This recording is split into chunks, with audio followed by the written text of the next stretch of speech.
நம்ம கூட யாருமே இல்லைன்னுலாம் கவலைப்படாதீங்க. இதே போல் வாழ்க்கை போயிடுமானும் யோசிக்காதீங்க. கடைசி எல்லையில் போய் நிறுத்தினா கூட நம்ம கையை பிடிச்சி தூக்கிறதுக்கு பின்னாடி ஒருத்தவங்க நின்றுட்டே தான் இருப்பாங்க. அவங்கள தான் நம்ம கடவுள் அப்படின்னு சொல்லுவோம் இல்லையா?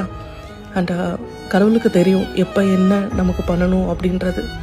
சில கஷ்டங்கள் வரும்போது கடவுளே திட்டுறவங்க தான் நம்ம. ஆனால் விதைச்சவனுக்கு தண்ணி ஊற்றவும் தெரியும், அதை பட்டு போகாமல் பார்த்துக்கவும் தெரியும். சில சமயங்களில் சில காற்றுகள் அடிக்கும்போது நம்ம சாஞ்சி விழதான் செய்வோம். ஆனால் அதுக்காக தோண்டுலாம் போகக்கூடாது இல்லையா?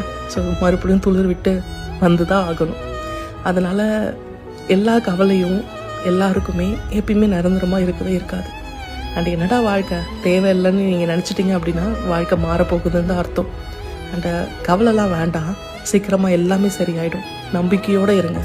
மாற்றம் தான் அது மட்டும்தான். கொஞ்சம் லேட் ஆகும், ஆனால் வந்துடும்.